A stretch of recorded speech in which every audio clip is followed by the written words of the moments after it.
BRS ticket పై గెలిచి కాంగ్రెస్ పార్టీలో చేరిన 10 మంది ఎమ్మెల్యేలపై కేటీఆర్ అలాగే ఆ పార్టీకి సంబంధించిన ఇతర నాయకులు చేసిన ఫిర్యాదుపై స్పీకర్ విచారణ ప్రారంభించారు. అంటే ఆ పిటిషన్లపై అది సుప్రీంకోర్టు దాకా వెళ్ళింది. చాలా సమయం గడిచిన తర్వాత కొంత గడువు విధించింది స్పీకర్కు సుప్రీంకోర్టు. తర్వాత మళ్ళొకసారి సమయం కోరడం, ఫైనల్గా 23వ తేదీకి మొత్తం విచారణ పూర్తి చేయాలని. ఆ 10 మందిలో 8 మంది విచారణ పూర్తయిపోయింది. వాళ్ళందరూ ఏంటంటే మేమేదో ఆ కార్యక్రమం కోసం వెళ్ళాం, ఈ కార్యక్రమం కోసం వెళ్ళాం, మేము కప్పుకున్న కండువా కాంగ్రెస్ది కాదు, ఇలా ఏదో రకరకాల కారణాలు చెప్పారు. బట్ ఇట్స్ క్లియర్లీ ఎవిడెన్షియల్లీ వాళ్ళు 10 మంది కూడా కాంగ్రెస్ పార్టీలో చేరడం అనేది, ఆ కండువా కప్పుకున్నారు అంటే అక్కడ చేరినట్టే. అయితే ఇదే ఫస్ట్ ఏం కాదు, దీని ప్రెసిడెంట్ ఎప్పుడో ప్రారంభమైంది. బీఆర్ఎస్ అధికారంలో ఉన్నప్పుడు కాంగ్రెస్ పార్టీ ఎమ్మెల్యేలు జాయిన్ అయ్యారు, తెలుగుదేశం పార్టీ ఎమ్మెల్యేలు జాయిన్ అయ్యారు, ఇదంతా అందరికీ తెలిసిన విషయమే. కానీ ఇప్పుడు ఇక్కడ ఇంట్రెస్టింగ్ ఏంటంటే ఈ 8 మంది విషయంలో ఏం జరుగుతుందని కాదు, ఎందుకంటే మేము కాంగ్రెస్ పార్టీలోనే ఉన్నామని చెబుతున్నారు. బట్ ఇద్దరు విషయంలో మాత్రం ఇంట్రెస్టింగ్ సినారియో ఉంది. అది ఒకటి, దానం నాగేందర్. వారు ఎమ్మెల్యేగా బీఆర్ఎస్ టికెట్ మీద గెలిచి తర్వాత జరిగిన జనరల్ ఎలక్షన్స్లో ఎంపీగా పోటీ చేశారు సికింద్రాబాద్ స్థానం నుంచి. అంటే ఏంటి, కాంగ్రెస్ బీఫామ్ మీద పోటీ చేశారు. సో క్లియర్గా అది ఎవిడెన్షియల్గా తెలిసిపోతుంది. ఆయన మాత్రం విచారణకు హాజరు కావట్లేదు. సమయం కోరాను, లెటర్ రాశాను అంటున్నారు, కానీ అది కూడా స్పీకర్ ఆఫీస్ కన్ఫర్మ్ చేయలేదు. అయితే ఇవాళ మన పత్రికలోనే మన ప్రతినిధులే ఇచ్చిన సమాచారం ఏంటంటే ఇవాళ హాజరవబోతున్నారు అని. అయితే స్పీకర్ ఆఫీస్ దాన్ని కూడా కన్ఫర్మ్ చేయలేదు. ఎప్పుడైతే దానం నాగేందర్కి తిరిగి నోటీసులు ఇచ్చారో సరిగ్గా అదే సమయానికి ఆయన ఢిల్లీలో ప్రత్యక్షం అయ్యారు. ఎందుకంటే ఇక అనర్హత తప్పదు, ఆ డిఫెక్ట్ అయింది క్లియర్గా అర్థమైపోతుంది కాబట్టి అనర్హత తప్పదు కాబట్టి ఖచ్చితంగా ఈ వేడి తప్పించుకోవాలంటే రాజీనామా చేసేస్తే బెటరు. కానీ రాజీనామా చేసేస్తే ఏంటి, ఈయన ఇష్టం కాదు కదా, ఒప్పుకోవాలి. ఇక్కడ ఏఐసీసీ పెద్దలు ఒప్పుకోవాలి. రాజీనామా చేస్తే ఏంటి, ఆప్షన్ 1 మళ్ళీ ఖైరతాబాద్ టికెట్ ఇచ్చి గెలుస్తాను, నన్ను మంత్రి చేయండి, లేదా ఎమ్మెల్సీ ఇచ్చి క్యాబినెట్లో తీసుకోండి, లేదా ఏదైనా క్యాబినెట్ ర్యాంక్ ఇవ్వండి. ఇలా ఏదో ఆయన 2-3 ప్రపోజల్స్ పెట్టారని అధిష్టానం నుంచి ఇంకా దానికి సంబంధించి క్లియర్గా గ్రీన్ సిగ్నల్ వచ్చినట్టు ఏం కనిపించట్లేదు. కానీ రేపో మాపో రాజీనామా చేయడం అయితే క్లియర్గానే కనిపిస్తోంది దానం నాగేందర్ విషయంలో. ద సేమ్ టైం సో అంటే ఇప్పుడు దానం నాగేందర్ చేస్తే ఖైరతాబాద్ ఉప ఎన్నిక తప్పదు. రెండోది కడియం శ్రీహరి, సీనియర్ నాయకులు, ఆయన వారి కుమార్తె కాంగ్రెస్ పార్టీ ఎంపీ అభ్యర్థిగా పోటీలో ప్రచారంలో చాలా స్పష్టంగా పాల్గొన్నారు, being a BRS MLA. So అది క్లియర్గా ఎవిడెన్స్ ఉంది కాబట్టి ఆయన మీద కూడా వేటు తప్పదా. ఆయన మొన్న స్పీకర్ని కలిశారు, విచారణ కోసం కాదు, గడువు ఇంకొంచెం కావాలి అని అడగడానికి. గడువు అంటే ఎంతకాలం, ఇదేదో సీరియల్లా ప్రహసనంగా సాగుతూ ఉండడానికి లేదు కదా. సో మరి ఆయన విషయంలో ఏం చేస్తారు. ఇక్కడ అధిష్టానం ఒక ఇంట్రెస్టింగ్ కాల్ తీసుకునే అవకాశం కనిపిస్తోంది. అదేంటంటే జూబ్లీ హిల్స్ ఉప ఎన్నిక గెలిచిన జోష్ మీద ఉన్న రేవంత్ సర్కారు, నేను ఇంతకుముందు కూడా చెప్పా, జూబ్లీ హిల్స్ గెలుపు అనేది ముఖ్యమంత్రికి ఇటు ఇంటా బయట కూడా ఎస్ నేను గెలిచి చూపించాను మళ్ళీ అన్నదానికి ఒక టెస్ట్గా మారిపోయింది. అది గెలిచారు, మంచి మెజారిటీ వచ్చింది. సో అదే ఊపులో ఈ 2 కూడా ఉప ఎన్నికలు కొట్టేస్తే, అంటే ఇవాళ వచ్చేయో 6 నెలల సమయం ఉంటుంది రాజీనామాలు చేసిన తర్వాత. సో అక్కడ కూడా ఉప ఎన్నికకి వెళ్ళి ఛాలెంజ్ చెయ్యాలి ఇటు బీఆర్ఎస్కి అని చూస్తోందా. ఎందుకంటే ఆ 2 కూడా టెక్నికల్గా బీఆర్ఎస్ సిట్టింగ్ సీట్లే కదా, 10 మంది గెలిచిన వాళ్ళు అక్కడ. మిగతా 8 మంది విషయంలో స్పీకర్ ఏ నిర్ణయం తీసుకుంటారు, మరి కాంగ్రెస్ పార్టీలో మేము ఉన్నామని చెప్తున్నారు కాబట్టి అన్న ఒక విషయం. అయితే ఈ 2 సీట్లు మాత్రం ఇంట్రెస్టింగ్ సినారియో కనిపిస్తోంది. ఇవాళ ఒకవేళ దానం స్పీకర్ ముందుకు వెళితే ఏం చెప్తారు. ప్రసాద్ కుమార్ గారు నిన్న మన ప్రతినిధులు అడిగితే దానికి ఆయన సమాధానం దాటేశారు, మీరు అసెంబ్లీ కార్యదర్శిని అడగండి, నేను దీని మీద ఏం మాట్లాడడానికి లేదు అని. సో జూబ్లీ హిల్స్ ఎన్నిక పార్టీ గుర్తుల మీద జరిగింది, అభ్యర్థుల మీద కాదు. బట్ వేరే ఖైరతాబాద్ జరిగినా, స్టేషన్ ఘనపూర్ జరిగినా ఖచ్చితంగా ఇది అభ్యర్థుల మీద జరుగుతుంది. ఎందుకంటే ఇద్దరు కూడా సీనియర్ మోస్ట్ లీడర్స్. దానం నాగేంద్ర మంత్రిగా పనిచేశారు, కడియం శ్రీహరి మంత్రిగా పనిచేశారు. వాళ్ళకంటూ అక్కడ స్వతహాగా చాలా పట్టున్న నాయకులు. బహుశా ఆ కాన్ఫిడెన్స్తోనే దానం నాగేంద్ర కూడా అధిష్టానం ముందు డిమాండ్లు ఏమన్నా పెడుతున్నారా, అదేం జరుగుతుంది అనేది ఒకటి చూడాలి. మరోవైపు గ్రేటర్ ఎన్నికలకి సమాయత్తం అయిపోతోంది బీఆర్ఎస్ పార్టీ. ఇవాళ కీలకమైన నాయకులతో పార్టీ వర్కింగ్ ప్రెసిడెంట్ కేటీఆర్ సమావేశం కానున్నారు. ఎందుకంటే గతంలో కూడా మంచి ఇదే తీసుకొచ్చింది గ్రేటర్లో, చెప్పి మరీ కొట్టింది ఒకసారి 100 కొడతామని సుమారు 99, తర్వాత ఇంకొకసారి బీజేపీ కొంచెం గట్టిగా దెబ్బతీస్తుంది అనుకోండి. అప్పుడు కాంగ్రెస్ పార్టీకి 2 వచ్చాయి సబ్జెక్ట్ టు కరెక్షన్ గ్రేటర్లో. కానీ ఈసారి పరిస్థితి మారిందా. అసెంబ్లీ ఎన్నికల్లో అయితే ఏం ప్రూవ్ చేసుకోలేకపోయింది కాంగ్రెస్ పార్టీ. కానీ ఒకవైపు ఫ్యూచర్ సిటీ లేకపోతే హైదరాబాద్ను గొప్ప నగరంగా తయారు చేస్తాము, ఇంకా బ్రహ్మాండంగా తయారు చేస్తామని రేవంత్ రెడ్డి చెబుతూ ఉన్నారు కాబట్టి ఫ్యూచర్ సిటీ అక్కడ సమ్మిట్లు కూడా జరగబోతున్నాయి కాబట్టి బహుశా ఆ అట్రాక్షన్ ఏమన్నా జిహెచ్ఎంసీకి కలిసి వస్తుందా అధికార కాంగ్రెస్కి, లేదా అర్బన్లో గతంలో తన బలాన్ని చూపించుకుంది కాబట్టి బీజేపీ. ఇందాక నేను స్టేషన్ గన్పూర్ ఖైరతాబాద్ విషయంలో బీజేపీ గురించి పెద్దగా ప్రస్తావించలేదు, ఎందుకంటే వాళ్ళు జూబ్లీ హిల్స్లోనే ఆల్రెడీ దెబ్బతిని ఉన్నారు. ఈ రెండు విషయాల్లో ఎన్నికల్లో కూడా పెద్దగా పర్ఫామ్ చేసే అవకాశం కూడా ఏం లేదు, డిపాజిట్లు దక్కించుకోవడమే గగనంగా ఉంటుంది. కానీ జిహెచ్ఎంసీ విషయానికి వచ్చేటప్పటికీ బీజేపీ పర్ఫార్మెన్స్ మరొక రకంగా ఉంటుంది. సో జిహెచ్ఎంసీ అలాగే పంచాయతీ ఎన్నికల నగారం మోగబోతోంది, తర్వాత స్థానిక సంస్థలు ఉంటాయి, వరుసగా సీజన్ ఇంకా ఎన్నికలకు సంబంధించి. ఒకవైపు పార్టీలకి లోపల కొంచెం గుబులుగానే ఉంటుంది ఈ ఎన్నికల విషయంలో, ఎందుకంటే ఏ ఎన్నిక ఎలా జరుగుతుందో తెలియదు. జూబ్లీ హిల్స్ వరకు అయితే ఛాంపియన్ కాంగ్రెస్ పార్టీ, మరి గ్రేటర్ వరకు అయితే బీఆర్ఎస్ గతంలో ఛాంపియన్గా నిలిచింది, కానీ మారిన పరిస్థితులు ఎలా ఉంటుంది ఇవన్నీ మాట్లాడదాం. మొత్తం మీద ఈ రెండు ఎన్నికలు ఉప ఎన్నికలు తప్పేటట్టు లేవా, ఉప పోరుకు సిద్ధమైన పార్టీలు తప్పదు అనుకుంటే తప్పకుండా పార్టిసిపేట్ చేయాలనుకోండి, కానీ ఏం చేస్తారు? స్పీకర్ నిర్ణయం మీద కూడా సర్వత్రా ఆసక్తి కనిపిస్తోంది. అలాగే రాజ్యాంగపరమైన వ్యవస్థల విషయాల్లో ఇప్పుడు రాష్ట్రపతి దగ్గర ఫైల్స్ పెండింగ్, గవర్నర్ దగ్గర ఫైల్స్ పెండింగ్ విషయంలోనే కోర్టులు సమయాలు నిర్దేశించలేవని సుప్రీంకోర్టే స్పష్టంగా ధర్మాసనం చెప్పింది కదా. మరి అదే రాజ్యాంగ వ్యవస్థ కదా స్పీకర్ వ్యవస్థ కూడా, ఆ విషయంలో ఎట్లా సుప్రీంకోర్టులు గడువు నిర్దేశిస్తాయి? ఇప్పుడు ప్రసాద్ కుమార్కి గడువు ఇచ్చాయి కదా. హ్యావింగ్ సెడ్ దిస్, ఎన్నాళ్ళైనా ఫైలు తమ దగ్గరే పెట్టి కూర్చుంటాం మళ్ళీ ఎన్నికల దాకా వచ్చే వరకు అని కూడా కరెక్ట్ కాదు. దాని మీద కూడా ఏదో గైడ్ లైన్స్ రావాలి. ఇదే విషయాన్ని నిన్న వీకెండ్ కామెంట్ బై ఆర్కేలో ఆంధ్రజ్యోతి సంస్థల ఎండి చాలా సునిశ్చితంగా దాన్ని ప్రశ్నించారు. అంటే స్పీకర్ వ్యవస్థ కూడా రాజ్యాంగ పరిధిలోకే వస్తుంది, కానీ మరి అక్కడ వర్తించిన రూలు రాష్ట్రపతికో గవర్నర్కి వర్తించిన రూల్ స్పీకర్కి ఎట్లా వర్తిస్తుందో చాలా స్పష్టంగా యాంటీ డిఫెక్షన్లో మన రాజ్యాంగంలో ఉన్నా కూడా చట్ట సభల్లో ఎప్పటి నుంచో ఈ ప్రాక్టీస్ ఉంది. అంటే ఒక రాష్ట్రం అని కాదు, తెలంగాణ ఆంధ్రప్రదేశ్ అని కాదు, దేశవ్యాప్తంగా అవకాశాన్ని బట్టి అధికార పార్టీలోకి రకరకాల కారణాలతో వెళ్ళిపోయే ఎమ్మెల్యేలు ఉన్నారు. దాన్ని స్పీకర్ దగ్గరికి పిటిషన్ వెళ్ళాక కొన్ని సందర్భాల్లో అయితే 5 ఏళ్లు గడిచే వరకు కూడా అది నానుతూనే ఉంది, లేకపోతే ఎన్నికలకు ముందు నిర్ణయాలు తీసుకున్నారు. కానీ తెలంగాణలో ప్రత్యేక సందర్భంగా ఇప్పుడు స్పీకర్కి సుప్రీంకోర్టు గడువు నిర్దేశించడంతో ఇది ఇంత సీరియస్ అంశంగా మారింది. సరే, ఆ గడువు నిర్దేశించడం కరెక్టా కాదా అనేది మరొక చర్చ. ప్రస్తుతం స్టూడియోలో నాతో పాటు గోసుల శ్రీనివాస్ యాదవ్ గారు, బీఆర్ఎస్ పార్టీ అధికార ప్రతినిధి వారు జాయిన్ అవుతున్నారు. నమస్కారం శ్రీనివాస్ గారు. అలాగే లైవ్లో అంది సత్యం గారు, ప్రముఖ రాజకీయ విశ్లేషకులు. సత్యం గారు నమస్కారం అండి. కాసేపట్లో ఇందిరా శోభన్ గారు కాంగ్రెస్ పార్టీ నుంచి జాయిన్ అవుతారు.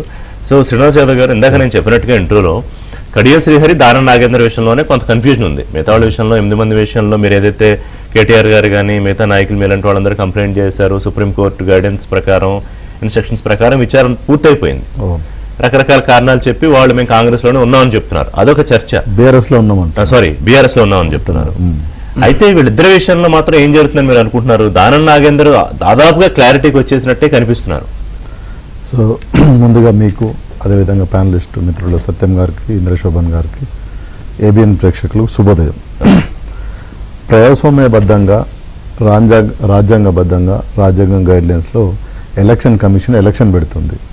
వాళ్ళ మేనిఫెస్టోను వాళ్ళు చెప్పుకొని ఎలక్షన్లకు పోతారు. సహజంగా పోయిన తర్వాత ప్రజలు వాళ్ళ మేనిఫెస్టోను, వాళ్ళ కమిట్మెంట్ను వాళ్ళు చేసిన దాన్ని బట్టి ఒక తీర్పు ఇస్తుంది ప్రజాస్వామ్యంలో. అది రాష్ట్రంలో కావచ్చు, గ్రామంలో కావచ్చు, దేశంలో కావచ్చు. ఇచ్చిన తర్వాత మనం వచ్చిన రిజల్ట్ని బట్టి ఆ రాష్ట్రాన్ని పనిచేసే అవకాశం, సేవ చేసే అవకాశం, పరిపాలన చేసే అవకాశం ఉంటుంది. ఇక్కడ ఏమైంది, మొన్న 2023 ఎలక్షన్లో కాంగ్రెస్ పార్టీ ఒక మేనిఫెస్టో పెట్టుకుని వెళ్ళింది. ప్రజలు నమ్మిండ్రు. 6 గ్యారంటీలు, 13 హామీలు, బ్లా బ్లా బ్లా బ్లా ఇచ్చిండ్రు. వాళ్ళకి మంచి మెజార్టీ కూడా ఇచ్చిండ్రు. ఏమని, మీరు మమ్మల్ని పరిపాలించండి, మాకు సేవ చేయండి, బీఆర్ఎస్ పార్టీకి మీరు అపోజిషన్లో ఉండండి, ప్రతిపక్ష హోదాలో ఉండి వాళ్ళు తప్పు చేసినప్పుడు మా వైపు నుంచి ప్రశ్నించండి, మా గొంతుకగా మీరు ఉండండి అని తీర్పునిచ్చిండ్రు. ఇక్కడ మనం దాన్ని రెస్పెక్ట్ చేస్తూ ఇది ప్రాసెస్ గోయింగ్ ఆన్, అంతే కదా. సో కానీ ఇప్పుడు ఇచ్చిన హామీలను అమలు చేయకుండా, ఇచ్చిన ఏవైతే 100 రోజులలో నేను చెప్తాను అవి చేయకుండా, అటువైపు వాళ్ళు ప్రణాళిక చేయకుండా, ఇప్పుడు ఎమ్మెల్యేలను తీసుకొని కండువాలు కప్పి మేము మొత్తం దాన్ని చేయకుండా చేస్తామంటే ప్రజాస్వామ్యం ఎట్లా యాక్సెప్ట్ చేస్తుంది? ప్రజలు చూస్తున్నారు. ఒకటి అనొచ్చు, మీరు గతంలో మీరు కూడా చేసినారు కదా, 100%. వైనాట్ నేనేమంటున్నా, 10 ఏళ్ళు కాదు సార్, 50 ఏళ్ళు మనం వెనక్కి వెళ్దాం, నో ఇష్యూ.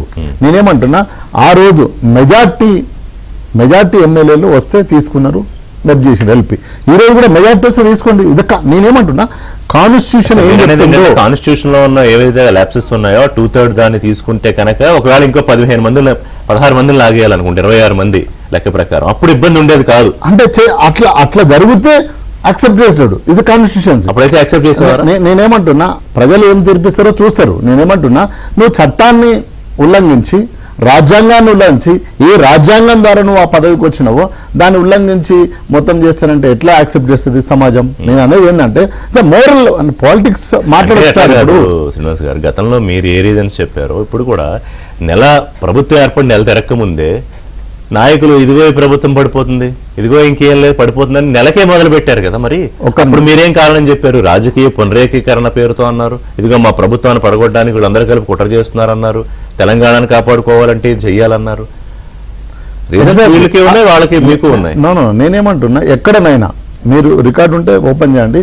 ఎక్కడనైనా మా పార్టీలో ఉన్న అధినాయకుడు కేసీఆర్ గారు కానీ, కేటీఆర్ గారు కానీ, హరీష్ రావు గారు కానీ, ఎవరైనా సీనియర్ మంత్రులు మీ ప్రభుత్వం పడగొడతామని ఎక్కడైనా మాట్లాడినరా? మీ ప్రభుత్వాన్ని పడగొడతాం శ్రీహరి అన్నారు. ఆయన మీ పార్టీలో ఋషి గారు ఆయనే ఊహించుకొని ఆయన మాట్లాడిండు. నేనేమంటున్నా, ఎవరు కూడా చేయలేరు. అది అంత పాసిబుల్ ఏం కాదు. మేము స్పష్టంగా రెస్పెక్ట్ చేసినాం. మీరు 5 ఏళ్ళు ఆ తర్వాత వచ్చిన సభ నల్గొండ ఎంపీ ఎలక్షన్ లో నల్గొండ బహిరంగ సభలో రైతులు అకాల వర్షం వస్తే కేసీఆర్ పర్యటన చేసినప్పుడు ఒక సభ పెట్టారు. అక్కడ ఏమన్నారంటే, మీరు మంచి మెజార్టీ ఇచ్చిండ్రు, మంచి అద్భుతమైన అవకాశం ఇచ్చిండ్రు, తెలంగాణ సమాజం గంభీరంగా పరిపాలించండి, గొప్పగా పరిపాలించండి, మంచి పేరు తెచ్చుకోండి, మరో 5 ఏళ్ళు పరిపాలించండి అని చెప్పిండు. మీరు కావాలంటే క్లిప్లు కావాలంటే దొరుకుతాయి. నేనేమంటున్నా, అంత క్లారిటీగా అంతా ఉన్నాక మీరు ఇప్పుడు ఆగం పోవాల్సిన వచ్చింది. పోనీ అట్లాంటి చర్యలు ఎక్కడన్నా కాంగ్రెస్ బీఆర్ఎస్ పార్టీ చేసినట్టు మీకు కనిపిస్తాయా? మేము స్పష్టంగా మీరు 5 ఏళ్ళు ఉండాలి పరిపాలించాలని చెప్పారు. 8 మంది మీద విచారణ పూర్తయిపోయింది. నా పాయింట్ ఏంటంటే, వీళ్ళిద్దరూ దానం నాగేందర్, కడియం శ్రీహరి మాత్రమే వాళ్ళు దాదాపుగా ఒక డెసిషన్కి వచ్చినట్టు కనిపిస్తోంది. అందుకే స్పీకర్ గారి ముందు బహుశా దానం గారు ఇవాళ వెళ్తారేమో. ఇంకా మనకి స్పీకర్ ఆఫీస్ కన్ఫర్మ్ చేయలేదు. నేను బీఆర్ఎస్ పార్టీ ఏమంటుందంటే, 10 మంది రిజైన్ చేసి రమ్మనండి. వాళ్ళ 2 ఏళ్ల పరిపాలన మీద గౌరవం ఉంది కదా. యూ కమ్ టు మాకు బై ఎలక్షన్లు కొత్త ఏం కాదు. మేము ఓడినాం, గెలిచినాం. మొన్న జూబ్లీహిల్స్ లో జూబ్లీహిల్స్ ఎట్లా గెలిచారో మీకు తెలుసు, మాకు తెలుసు. ఇక్కడ గెలుపా ఓటమా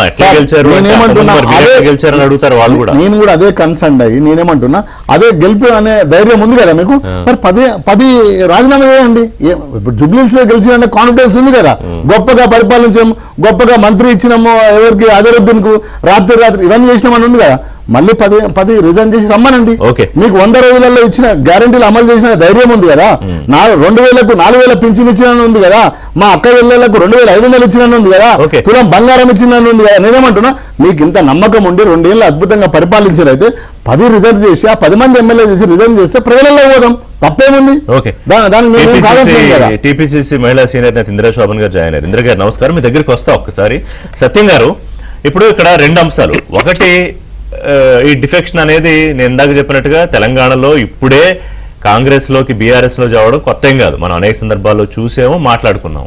సరే, దానికి కారణాలు ఏదైనా కావచ్చు. అభివృద్ధి కారణం ఇంకోటి ప్రధానంగా చూపించేది అదే. కానీ దాని వెనకాల ఏం జరుగుతుందో మీకు తెలుసు, నాకు తెలుసు. ఇవాళ ఉన్న పరిస్థితుల్లో 8 మంది విషయంలో ఏం జరుగుతుందో మాట్లాడదాం. But what about Danam Nagender and Kadiyam Srihari? ఇప్పుడు రాజకీయ పార్టీలు ఎవరికి అనుగుణంగా వాళ్ళు, అందరికీ నమస్కారం, ఎవరికి అనుగుణంగా వాళ్ళు భాష్యం చెప్పుకుంటుంటారు. అసలు ఆ చట్టాన్ని తెచ్చిన దగ్గర నుంచి అన్ని రాజకీయ పార్టీలు కలిసి అపహాస్యం చేస్తున్నాయి. ఈ పార్టీ ఆ పార్టీ అనే మినహాయింపు లేదు. ఎవరి అవకాశం మేరకు వాళ్ళు మాట్లాడుతుంటారు. తర్వాత రెండోది, ఇవాళ అసలు ఒక పార్టీ తరపున ఎన్నికై ఇంకో పార్టీ తరపున మారటమే ఇమ్మోరల్. అది చేరే వాళ్ళకు, రాజీనామా చేసే వాళ్ళకే ఉండాలి. అన్ని రాష్ట్రాల్లో, చాలా రాష్ట్రాల్లో ఏదో జరుగుతుంది. ఇటువంటి దాన్ని రాజకీయ పార్టీలు సపోర్ట్ చేస్తూ మాట్లాడటం అనేది అది ఇంకా సస్టైన్ కావడానికి ఉపయోగపడుతుంది. ఇది 2వ అంశం. 3వ అంశం, ఇప్పుడు మీరు అడిగినట్టుగా ఇవాళ స్పీకర్ విషయానికి వస్తే ఒక్క మాట ఏమిటంటే, ఏ రాష్ట్రంలో అయినా స్పీకర్ ఉన్నటువంటి అధికార పార్టీ నుంచి ప్రతిపక్ష పార్టీకి మారితే అమ్మటే వేటేస్తున్నారు, శాసనసభ రద్దు అయిపోతుంది. ప్రతిపక్షాల నుంచి అధికార పక్షాలకు వచ్చారు అనుకోండి, 5 ఏళ్లు డ్రాగాన్ అయినటువంటి సందర్భాలు ఉన్నాయి. ప్రతిపక్షం నుంచి అధికార పక్షంలోకి వస్తేనేమో 5 ఏళ్లు డ్రాగాన్ అయింది. అధికార పక్షం నుంచి ఎవడైనా ప్రతిపక్షానికి పోతే వెంటనే వితిన్ 24 hours 48 hours రద్దు అయిపోద్ది శాసనసభ సభ్యత్వం. ఇది స్పీకర్ల యొక్క యాక్షన్స్ ఇన్ డిఫరెంట్ స్టేట్స్. ఇది జరుగుతున్నటువంటి విషయం. ఇక మన రాష్ట్రానికి వస్తే వాళ్ళ ఖచ్చితంగా ఇప్పుడు బయట జరిగే విషయాలు స్పీకర్ పరిధిలోకి వస్తాయా అనేది నాకున్న డౌట్. ఎందుకంటే ఇవాళ దానం నాగేందర్ స్టాట్యుటరీగా ఒక పార్టీ తరఫున గెలిచి ఇంకో పార్టీ తరఫున పోటీ చేశాడు. కరెక్ట్. కాబట్టి రాజీనామా చేయాల్సి వస్తుంది. అట్లాగే కళ్యాణ్ శ్రీహరి నేను అనుకోవటం ఏంటంటే రాజీనామా చేయకపోతే ఇంకా వెయిట్ తప్పదా, డిస్క్వాలిఫై అవ్వాల్సిందేనా? తప్పదు. ఇంకో మాట చెప్తా. తర్వాత కళ్యాణ్ శ్రీహరి కూడా బిడ్డ కోసం ప్రచారం చేయటం అనేది సీరియస్ ఇష్యూ కాకుండా నామినేషన్ లో ప్రపోజ్ చేశాడు అనేటువంటిది సిగ్నేచర్ చేశాడు అంటున్నారు. కాబట్టి ఇవి రెండు కూడా స్టాట్యుటరీగా చట్టబద్ధంగా దొరికే అంశాలే. వీళ్ళు రాజీనామా చేసి ఎఫెన్సివ్ ఉంటే గెలిచే అవకాశం ఉంది. రాష్ట్ర ప్రభుత్వం కూడా ఉంది కాబట్టి తోడు. అట్లా కాకుండా స్పీకర్ కోర్టులో డిస్క్వాలిఫై చేసినాక మమ్మల్ని డిస్క్వాలిఫై చేశారని ప్రజల దగ్గరికి పోతే మరి మీరు చేసింది నిజమే కదా అనే కాడికి వస్తారు. డిఫెన్స్లు ఉంటారు. అంటే కాదు సత్యం గారు, అసలు ఈ డిస్క్వాలిఫికేషన్ అంశాన్ని లేకపోతే ఈ పార్టీ ఫిరాయింపుల అంశాన్ని అంత సీరియస్ గా తీసుకుంటున్నారా ప్రజలు? ప్రజల అవును. ఇప్పుడు కాదు, రాష్ట్రం అంతా ఇప్పుడు మనం రాష్ట్రం అంతా 119 నియోజకవర్గాలు ఉంటే జూబ్లీహిల్స్ అంత ఎందుకు కాన్సన్ట్రేట్ చేసినాయి?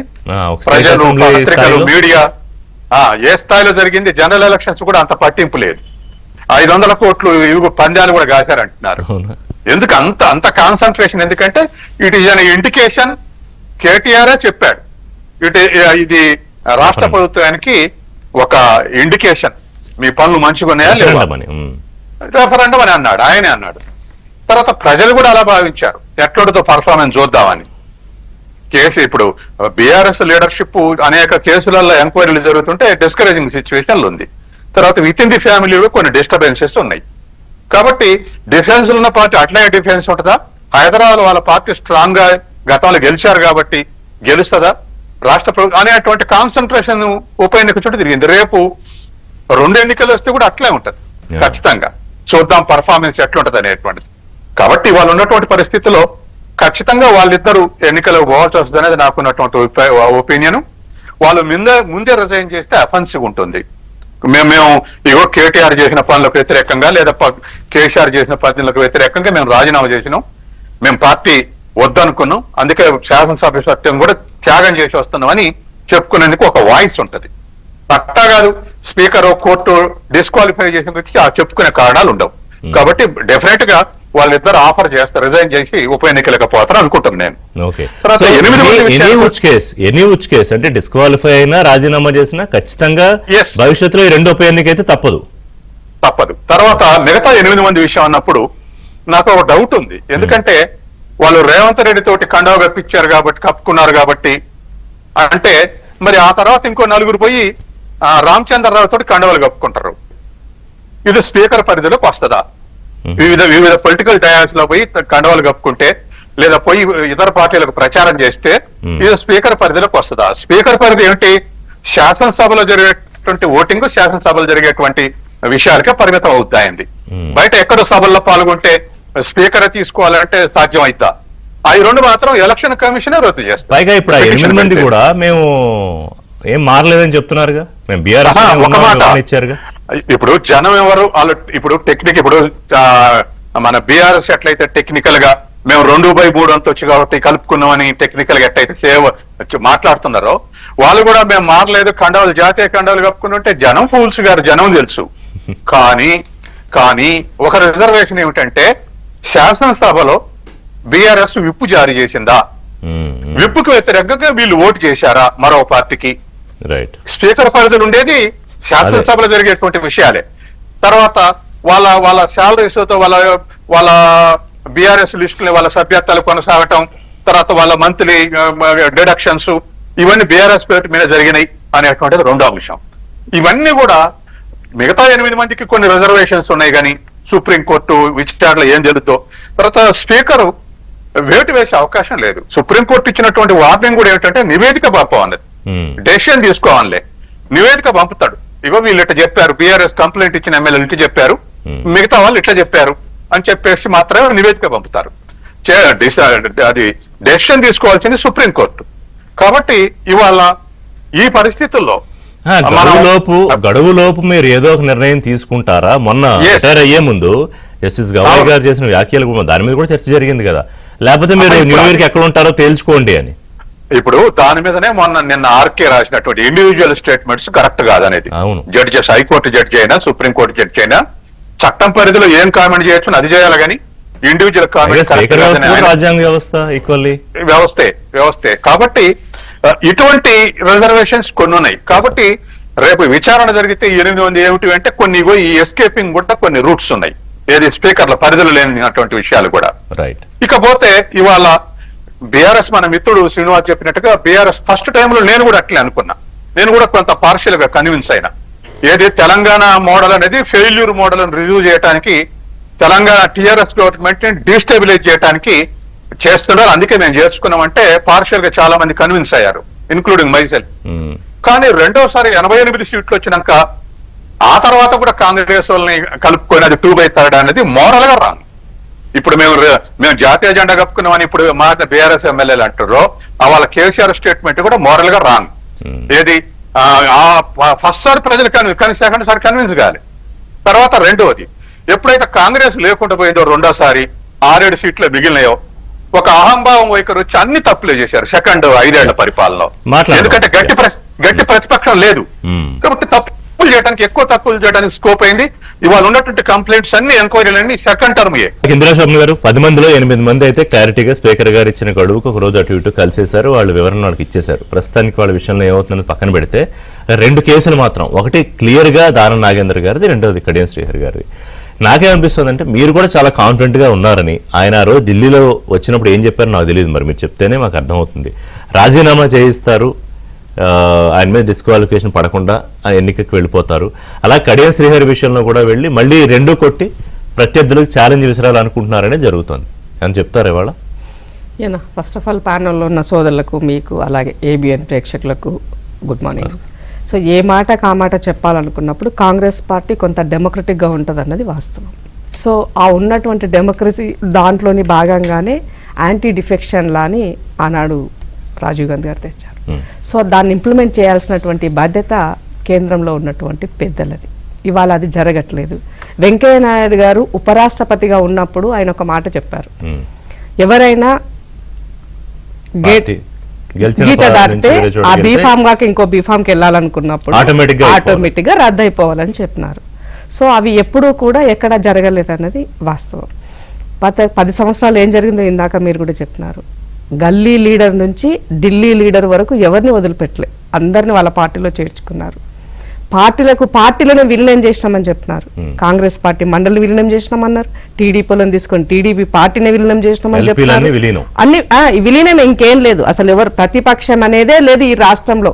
పాలకపక్షమైనా ప్రతిపక్షమైనా కేసీఆర్ అనేది 10 సంవత్సరాలు నడిపించారు. సో చివరికి ఒక ఎమ్మెల్యేని తలసాని గారిని తీసుకొని మంత్రి పదవి కూడా ఇచ్చినా కూడా మాట్లాడే దిక్కు దివాలా లేదు ఈ రాష్ట్రంలో అనే విధంగా వ్యవహరించారు వాళ్ళు. సో ఇన్ని తప్పులు చేసి ఇవాళ ప్రతిపక్షంలోకి రాగానే ఈ పార్టీ వచ్చిన 4 రోజులకే ఈ ప్రభుత్వం కూలిపోతుందని బీజేపీ బీఆర్ఎస్ కూడబలుకొని ఇచ్చిన స్టేట్మెంట్ల పర్యవసానంగానే రేవంత్ అన్న ఇచ్చిన మాటను కూడా, అంటే పార్టీ ఎవరైనా దాడితే రాళ్ళు తీసుకొని రువ్వండని చెప్పి ప్రతిపక్షంలో అన్న మాటని గీత దాటాల్సిన పరిస్థితి ఏర్పరిచింది 2 పార్టీలు. ఇది జరిగిన తర్వాత ఉన్నటువంటి అంశం నేపథ్యంలో డెఫినెట్ గా స్పీకర్ గారి పరిధిలో ఉన్నటువంటి అంశం స్పీకర్ గారు నిర్ణయం తీసుకుంటారు. అది కాన్స్టిట్యూషన్ బాడీ. మేము ఎక్కడ పార్టీ తరపున కానీ ప్రభుత్వం తరపున కానీ ఎలాంటి ప్రెషర్ లేదన్నది వాస్తవం. సో దీంట్లో జరిగినటువంటి దాంట్లో పూర్తిగా ఇవాళ భారతీయ జనతా పార్టీ వెనక ఉండి బీఆర్ఎస్ పార్టీని తన యొక్క ఉనికిని కాపాడే పనిలో బీజేపీ పనిచేస్తుందని ఈ యొక్క ఎపిసోడ్ ద్వారా తెలంగాణ సమాజం అర్థం చేసుకోవాలని విజ్ఞప్తి చేస్తున్నా. ఎందుకనంటే ఈ రాష్ట్రంలో ఎలక్షన్స్ వస్తే గోతికాడి నక్కల్లాగా ఎక్కడో అక్కడ బీజేపీ కొంత చోటు సంపాదించుకునే ప్రయత్నం చేస్తుంది. దానికోసం వాళ్ళ ప్రయత్నం కాదనట్లేదు దాంట్లో. కానీ 10 సంవత్సరాల్లో ఈ రాష్ట్రంలో జరిగే విధ్వంసాన్ని అరికట్టలేనటువంటి పొజిషన్ లో మీరు ఉన్నారని అంటున్నా. ఇదే సోకాల్డ్ ప్రధానమంత్రి, ఇదే సోకాల్డ్ హోంమంత్రి, వీళ్ళెవ్వరూ మారలే, వాళ్ళందరూ అట్లాగే ఉన్నారు. మరి అలాంటప్పుడు వీళ్ళెవ్వరూ ఆ రోజు గుర్తురాంది కాంగ్రెస్ పార్టీ తరపున జరుగుతున్నటువంటి వ్యవహార శైలిని మాత్రమే ఎందుకు సీరియస్ గా తీసుకొని ఇంత నాటకం ఆడుతున్నారని అడుగుతున్నాను నేను. రెండో, ఒక కామన్ ఉమెన్ అడుగుతున్నాను నేను, పార్టీ పరంగా కూడా ఒక కామన్ ఉమెన్ అడుగుతున్నాను నేను. ఒక డెమోక్రటిక్ గా ఈ సమాజంలో, సొసైటీలో అందరూ బతకాలి, అందులో మనం ఉండాలని కోరుకున్నటువంటి వ్యక్తిని. కాబట్టి ఇవన్నీ నేను ప్రశ్నలు సంధించాల్సిన పరిస్థితి ఏర్పడుతుంది. మూడో విషయం ఏంటంటే బీఆర్ఎస్ లో ఉన్నటువంటి అధినేత కేసీఆర్ గారికి ఇవన్నీ విషయాలు తప్పని తెలియదా అని అడుగుతున్నాను. ఇవాళ మీ పార్టీలో ఉన్నటువంటి ఎమ్మెల్యేలు కాపాడుకోలేని పరిస్థితిలో మీరున్నారు. మీ నాయకత్వాన్ని ఇవాళ నేనున్నానని ఒక కాన్ఫిడెన్స్ ఇవ్వాలని పరిస్థితిలో మీ నాయకత్వం ఉన్నది. ఇవాళ ఒక మొన్న జూబ్లీహిల్స్ ఎలక్షన్ జరిగితే బయటకు వచ్చి కనీసం ఓటు అప్పీల్ చేయరండి, పార్టీ ప్రెసిడెంట్ గా ఓటు అప్పీల్ చేయరా? అసెంబ్లీలో చట్టాలు చేసేటప్పుడు చట్టాల సంగతి, చట్టాల గురించి, చర్చ గురించి, మా బీసీల గురించి జరిగే అంశం పట్ల కూడా మీరు కనీసం వచ్చి ఒక మాట మీ తరపున మీరు ఇవ్వాలి. అట్లీస్ట్ మీ పార్టీ నాయకులకు, క్యాడర్ కు ఒక ఉత్సాహం సందర్భంలో కూడా ఓట్ ఒక వీడియో రూపకంగా కూడా ఇవ్వలేకపోయినారు. నేను ఫైట్ చేయక్కర్లేదు కాంగ్రెస్ పార్టీతో అనుకుంటున్నారేమో ఇప్పుడు. అది కాదన్నా, ఆయన ఈగో అంతా ఎక్కడ రేవంత్ రెడ్డి గారు పార్టీ రేవంత్ రెడ్డి గారిని ఫేస్ చేయాలనేటువంటి పరిస్థితిలో కేసీఆర్ గారు ఉన్నారు కాబట్టి ఇదంతా నడుస్తుందని చెప్పదలుచుకున్నారు. అయినా ముఖ్యమంత్రి గారు చాలా హుందాతనంతో ఒకటే మాట అన్నారు, కేసీఆర్ గారు ఆయన ఫీల్ అనే లేడబ్బా ఎందుకు అని చెప్పి సింపుల్ లైన్ లో ఆయన నా గౌరవాన్ని ఇచ్చేసి ఇంకొక మాట దయచేసి అసెంబ్లీకి రండి, మాకు మీ సలహాలు సూచనలు కావాలని కూడా చెప్తారు. సో అంటే మేము ఎంత హుందాతనంగా రాజకీయాలు చేస్తున్నామో చెప్పే ప్రయత్నం మాత్రమే నేను చేస్తున్నా. బట్ ఇక్కడ కేసీఆర్ గారు చేసినటువంటి పొరపాట్లను, తప్పులను మీరు పార్టీ ప్రతిపక్షంలోకి రాగానే ఇవాళ అదంతా అదేమీ కాదు, ఇది మాత్రమే తప్పు అని ఒక బూచిగా చూపించే ప్రయత్నం, మీ మనుగడ కోసము ఈ సమాజంలో ఏదో మాట్లాడడం కోసం మాత్రం మీరు ప్రయత్నం చేసి చెప్తున్నా. అట్లా అని నేను ఫిరాయింపులను నేను ప్రోత్సహిస్తున్నా నేను చెప్పట్లే. కానీ ఫిరాయింపులకు సంబంధించిన దాంట్లో స్పీకర్ యొక్క నిర్ణయ పరిధిలో ఉన్నటువంటిది కోర్టులు కూడా సమ్ టైమ్స్, ఇందాక సారు చాలా నీట్ గా చెప్పారు సత్యం సార్, ఎక్కడైతే కోర్టు అంటే ఆ స్పీకర్ పరిధిలో ఉన్నటువంటి దాంట్లో జరిగిన అంశం పట్ల వాళ్ళు ఎక్కడన్నా వాటిని ఉల్లంఘించిండ్రా అనేది చూస్తుంది. అది జరిగిందా లేదా అన్నది చర్చ మరి ఎంతవరకు లోతుగా జరుగుతుందో కూడా గమనించాల్సిన అవసరం ఉంది. ఇక్కడ గవర్నర్ వ్యవస్థ, రాష్ట్రపతి వ్యవస్థకి సంబంధించి ఈ మధ్య కాలంలో కోర్టులు కూడా కొన్ని మనకి చెప్పున్నాయి. ఏమన్నారు, వాళ్ళని డిక్టేట్ చేసి ఫలానా చెయ్యి, ఫలానా గడువు అని చెప్పే అధికారం నాకు లేదు, కానీ ఒక లైన్ లో చేస్తే బాగుంటది మాత్రమే చెప్పారు. అది సజెషన్ చెప్పొచ్చు, కానీ డిక్టేట్ చేసే విధంగా ఇది నువ్వు చెయ్యి అని చెప్పేటువంటి రైట్ మాకు లేదు అని గవర్నర్ వ్యవస్థకు రాష్ట్రానికి సంబంధించి చెప్పాయి. మరి స్పీకర్ వ్యవస్థ కూడా కాన్స్టిట్యూషన్ పోస్టే కదా, మరి అలాంటప్పుడు ఇక్కడ ఎందుకు అత్యుత్సాహం వస్తుంది అని అడుగుతున్నాను నేను. అందుకనే నిన్న ఏబిఎన్ తణుకులో వచ్చినటువంటి దాంట్లో కూడా వ్యక్తిగతంగా వాళ్ళ యొక్క ఒపీనియన్ అక్కడ చెప్పడానికి లేదు అని చెప్పడానికి కారణం కూడా అది. సో నేనేమంటానంటే వ్యవస్థ బతకాలంటే కాన్స్టిట్యూషన్ లో ఉన్నటువంటి లూప్లను కూడా సవరించుకోవాల్సిన బాధ్యత కూడా పెద్దల పైన ఉందని తెలియజేస్తున్నా. బట్ అల్టిమేట్ గా అంటే ఇప్పుడు అక్కగారు జూబ్లీహిల్స్ ఎలక్షన్ గురించి మాట్లాడారు. సో జూబ్లీహిల్స్ ఎలక్షన్ మీరు ఎట్లా గెలిచారో ఈ సమాజానికి తెలుసు, తెలంగాణ మీరు గెలవచ్చు. నేను ఒక నిమిషం ఆగక రాత్రికి రాత్రే 2 సంవత్సరాలలో ఒక మైనార్టీ ఎమ్మెల్సీ లేడు, ఓ ఎమ్మెల్యే లేడు.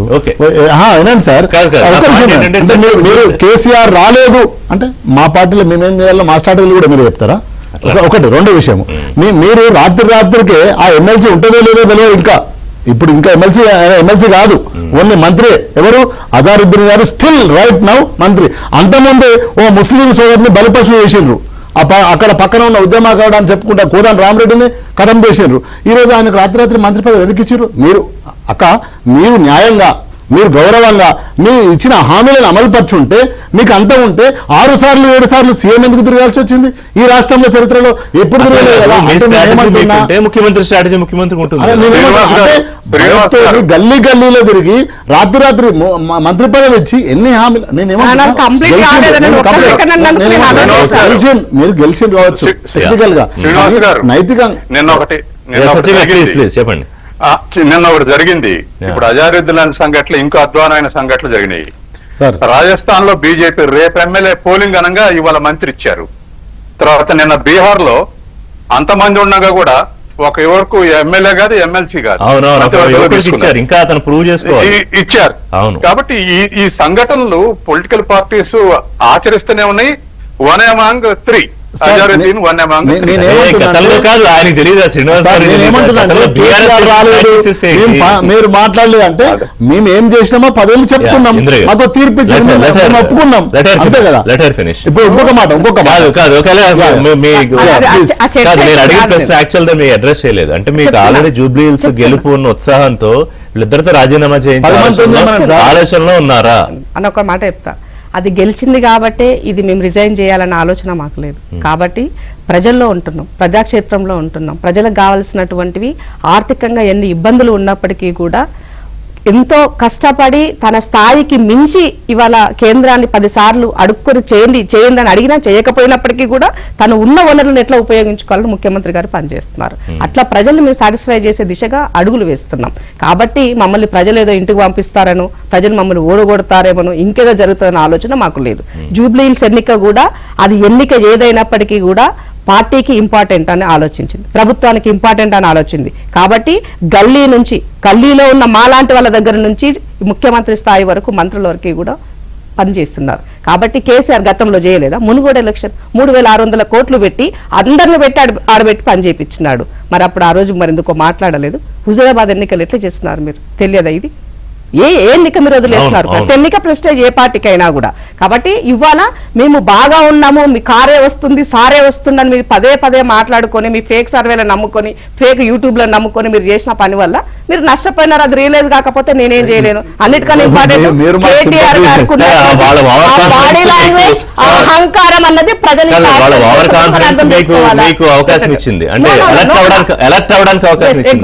ఏమంటున్నావు? ఎవరమైనా కూడా ఇప్పుడు ఎత్తుకు పై ఎత్తు ఏ పార్టీ అయినా చేసుకుంటారు.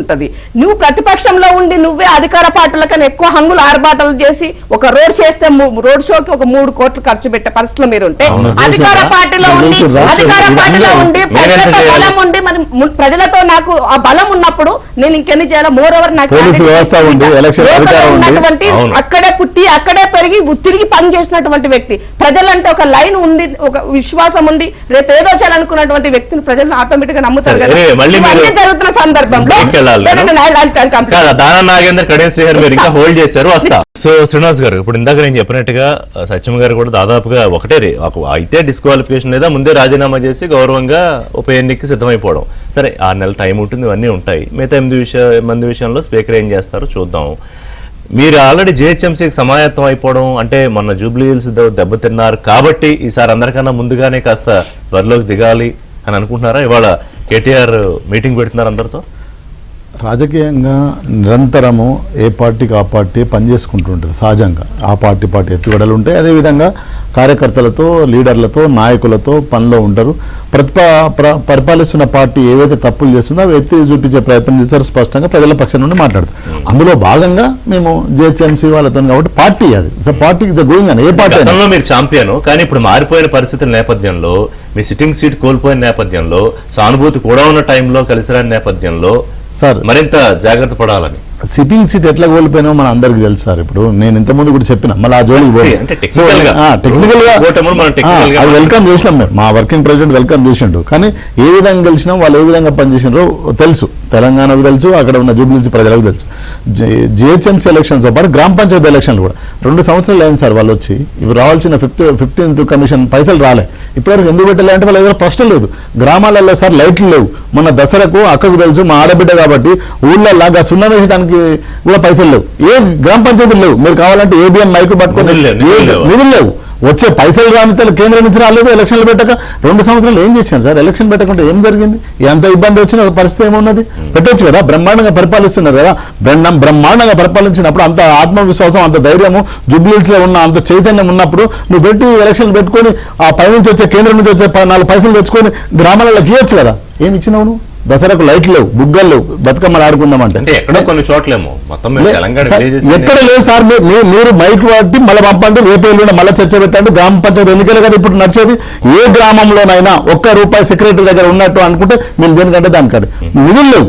ఇవ్వలేదు. ఇక రాష్ట్ర ప్రభుత్వం దగ్గర లేవు, కేంద్ర ప్రభుత్వం వచ్చే నిధులు ఇవ్వలేదు. నేనేమంటున్నా, మీకు ఇప్పుడు ఏదైతే మీరు 10 మంది అంటున్నారా, మీరు గొప్పగా పరిపాలిస్తుంటారని అనుకుంటారు కదా, 6 గ్యారంటీలు 13 హామీలు అన్ని అమలు చేసినాం, మేము తులం బంగారం అన్ని ఇచ్చినాం అనుకుంటారు కదా, మరి 10 మంది రిజైన్ చేసి రాండి, కొట్లాడదాం, ప్రజలు తీర్పిస్తారు, ప్రజలు మీకే గెలిపిస్తారు, వెల్కమ్, మనం ఏం చేయలేము కదా.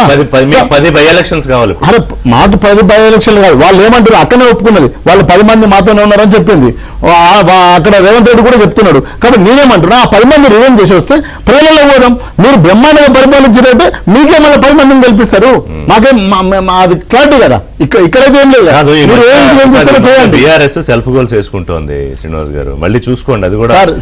సార్ ఇప్పుడు అధికారము బై ఎలక్షన్ లో మాకు కొత్తగా సార్, రాజశేఖర రెడ్డి రాత్రి తెలంగాణ ఉద్యమాన్ని అంచు వేస్తుంటే మేము తట్టుకున్నాం.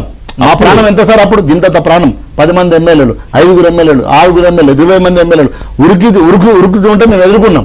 సో ఇప్పుడు కూడా మాకు పెద్ద సమస్య కాదు. నేనేమంటున్నాను, ప్రజల పక్షం నుండి పనిచేస్తాను సార్, అధికారమే అనుకుంటే కష్టమవుతుంది, మనం పనిచేయలేము ఇక. సో నేనేమంటున్నా, మీకు చేతనైంది, మీరు ఎలక్షన్లు పెడతానని మీకు కాన్ఫిడెన్స్ ఉంది కదా, మేము వెల్కమ్ చేస్తున్నాం, మీ కాన్ఫిడెన్స్ కమాన్ పెట్టండి, వద్దంటున్నా వద్దు, మీరు ఆపండి. రానున్న ఎన్నికల జాతర ఇందాక మీరు అన్నట్టుగా జిహెచ్ఎంసీ ఉంది, పంచాయతీ ఉంది, సరే రిజర్వేషన్ అంశం తర్వాత స్థానిక ఉంది, ఉప ఎన్నికలు సరే మీరు ఛాలెంజ్ చేసినట్టు 10 వస్తాయా 2 వస్తాయా తేలుతుంది అనుకోండి. సార్ వాళ్ళు ఇచ్చిన హామీలు ఏది కూడా అమలు చేయట్లేదు స్పష్టంగా. ఈ రోజు అక్క చెప్తుంది, గుండె మీద చేసుకొని చెప్పండి, కామారెడ్డి డిక్లరేషన్ అన్నారు, 42% రిజర్వేషన్ అన్నారు, ఏమైంది సార్ ఈ రోజు? ఎలక్షన్ లో పోతానంటే వెల్కమ్ అంటున్నాం. ఏ విధంగా ఎలక్షన్ లో పోతారు మీరు? రిజర్వేషన్ ఇచ్చిందని చెప్తారా, తులం బంగారం ఇచ్చిందని చెప్తారా, 2500 ఇచ్చిందని చెప్తారా, యూరియా బత్తాలు ఇచ్చిందని చెప్తారా? నేను రమ్మంటున్నా, మేమేమంటున్నాం, మేము ఓడిపోతాం, ప్రజలు తీర్పిస్తారు. కానీ మీ పరిపాలన మీద, మీరు ఇచ్చిన హామీల మీద మీ కమిట్మెంట్ ఉంటే, మీ కన్సర్న్ ఉంటే, రేవంత్ రెడ్డి గారు రెఫరెండం అని జూబ్లీహిల్స్ కి వెళ్ళలేదు కానీ కేటీఆర్ గారే రెఫరెండం అని చెప్పేశారు. మరి ఏమైంది, గెలిచారు కదా కాంగ్రెస్. అందుగురించి మళ్ళీ చెప్పిన కదా సార్, ఎట్లా గెలిచినా చెప్పిన. ఇప్పుడు బీఆర్ఎస్ ఎట్లా గెలిచింది, వెల్కమ్ చేసినాం సార్. నేనేమంటున్నా, రాజ్యాంగాన్ని పట్టుకొని రాహుల్ గాంధీ సేవ్ డెమోక్రసీ అంటాడు, 15,000 ఓట్లు దొంగ ఓట్లు ఉన్నాయి ఇక్కడ, డబుల్ రిజిస్ట్రేషన్లు వేసుకున్నారు అని మేము చెప్తే పీపీటీ ఇచ్చినాం, అన్ని చేసినాం సార్. నేనేమంటున్నా, రాత్రికే అజరుద్దీన్ మంత్రి పదవి ఎందుకు ఇవ్వాల్సి వచ్చింది, ఇవన్నీ తెలుస్తలేవు సార్ మనకు.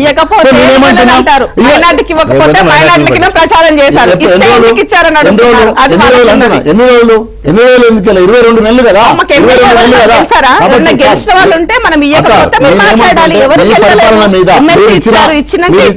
మీరు ఇచ్చిన హామీల మీద, మీ పరిపాలన మీద నమ్మకం ఉంటే, నేనేమంటున్నా, నమ్మకం ఉంటే ఆ 10 మంది రిజైన్ చేపించి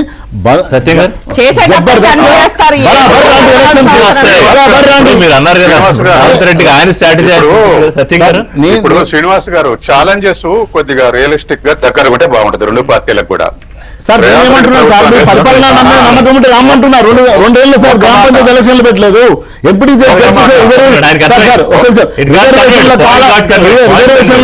మీద కాలయాపన 2 ఏళ్ళు వేసింది సార్. Point convert. మీ రెండు పార్టీలు కూడా ఛాలెంజెస్ రియలిస్టిక్ ఉంటే మాలాంటి వాళ్ళని సంతోషపడతాం. అట్లా కాకుండా రేవంత్ రెడ్డి ఇప్పుడు రిజైన్ చేసి మళ్ళీ గెలవని అన్నాం అనుకో, నువ్వు ఇదంతా ఏదో తొండి మాటలు మాట్లాడుతున్నావు. ఏనండి, ఈ 10 మందిని కూడా రిజైన్ చేసి అంటున్నారు కదా, రిజైన్ చేసిన దానికి పోట్లాడండి, చైనాటికి ఛాలెంజ్ చేసేందుకు. ఇప్పుడు రేపు నేను అనుకోవటం ఏంటంటే, దానా నాగేందరు కడియం సిరి ఉప ఎన్నికలు వస్తాయని అనుకుంటున్నా. నేను నా మేరకు 60-70% అనుకుంటున్నా. మరి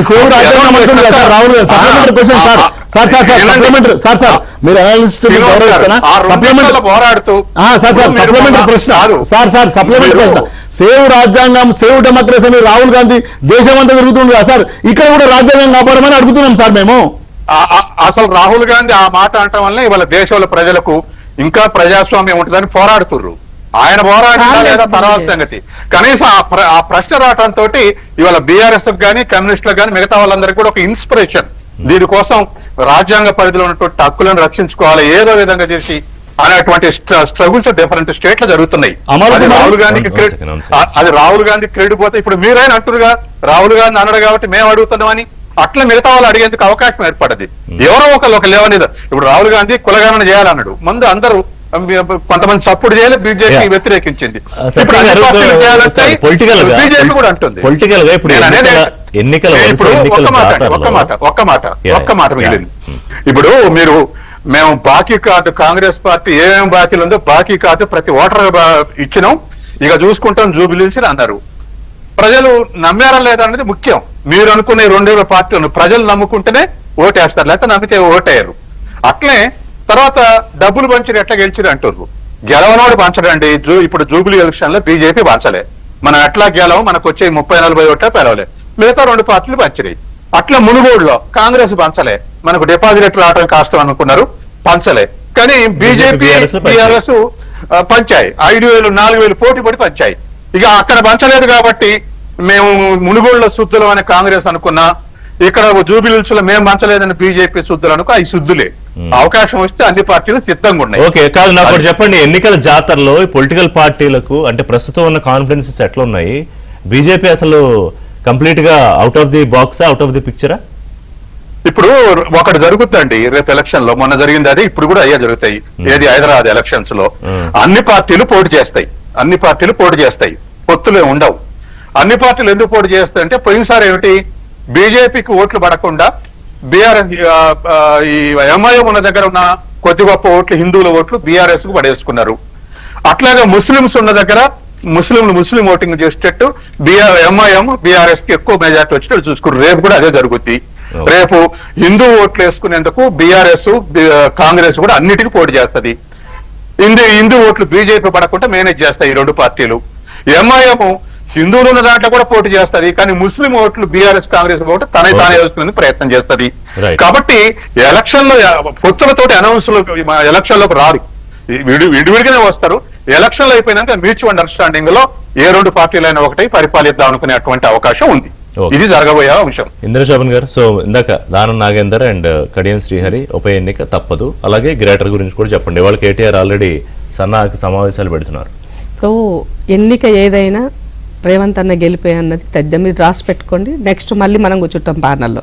ఇది నా ఓవర్ కాన్ఫిడెన్స్ కాదు, మేము ప్రజలతో ఉన్నటువంటి అనుబంధంతో మీకు తెలియజేస్తున్నాం. కావాలని బీఆర్ఎస్ లో ఉన్నటువంటి వాళ్ళ go media, social media, fake ప్రచారం, వాటి ద్వారానే ప్రజల్లో ఏదో ఉన్నది అని ఒక నెగిటివ్ ఫీల్ క్రియేట్ చేస్తున్నారు. వాళ్ళకన్నా బ్రహ్మాండమైన సంక్షేమ పథకాలు రేవంత్ అన్న ఇవాళ చేస్తున్నారు. సన్నబియ్యం కార్యక్రమం అనేది బ్రహ్మాండం. మీ ముఖాలకు ఒక్కనాడు ఒక రేషన్ కార్డు ఇవ్వలేదు, ఇలా నేను రేషన్ కార్డు ఇస్తున్నా, రేషన్ కార్డు ఇస్తున్నా. ఇంతసేపు మాట్లాడండి, ఒక మాట సరే. మీ మొహాలకు మీరు అంటే మీ పార్టీ మొహాలను నడతాం, మీ పర్సనల్ మొహం కాదు. మీరు పార్టీ వచ్చిన తర్వాత చేయాల్సిన ప్రైమరీవే మీరు చేయకపోవడం వల్ల ప్రజల్లో మీరంటే అసహనం పెరిగింది. మీరు 2 BHK ఇండ్లు అన్నారు, ఎంతమందికి ఇచ్చినారు? హైదరాబాద్ పరిధిలో 1,00,000 ఇండ్లు అని చెప్పినారు. 24,600 ఇండ్లు అన్న మీరు ఇచ్చింది హైదరాబాద్ లో, హ్యాండ్ ఓవర్ చేసింది 24,600. ఆర్టీ డేటా నేను చెప్తున్న విషయం. 3వ విషయం ఏంది, ఇవాళ అందరికీ ఉద్యోగం అని చెప్పినారు. ఉద్యోగాలు ఎన్ని కల్పించినారు మీరు? సో ఇవాళ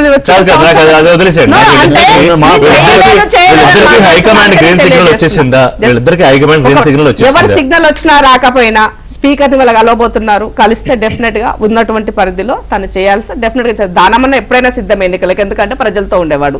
ఆయన బీఆర్ఎస్ లో ఉన్నప్పుడు 40% ఓట్ బ్యాంక్ వచ్చింది ఆయనకి, కాంగ్రెస్ కి ఆ రోజు 29 ఉంది. సో ఇవాళ మళ్ళీ అదే క్యాండిడేట్ అందుకే అన్న మొన్న జరిగింది పార్టీ మీద జరిగితే ఈసారి మాత్రం అభ్యర్థుల మీదే జరుగుతుంది.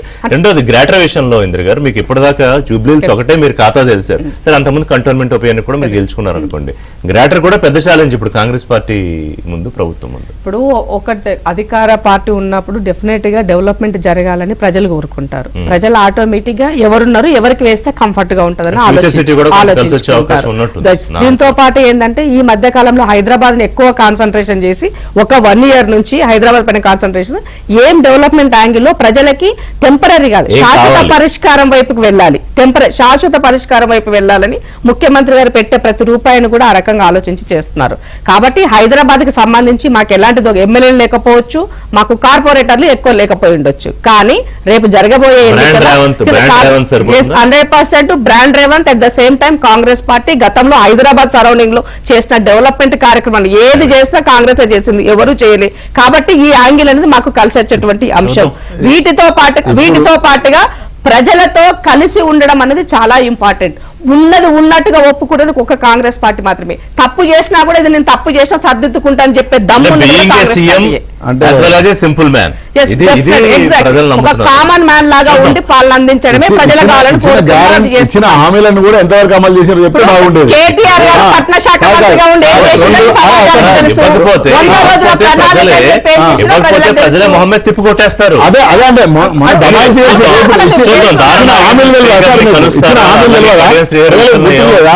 మిగతా ఎమ్మెల్యేల విషయంలో స్పీకర్ గారి నిర్ణయం ఏంటి, ఈ ఎన్నికలు రాబోతాయి, ఇవన్నీ కూడా రాను రోజులు మాట్లాడుకుందాం. థ్యాంక్ యూ అంది సత్యం గారు, ఇందిరా శోభన్ గారు, అలాగే శ్రీనివాస్ గారు. ఇది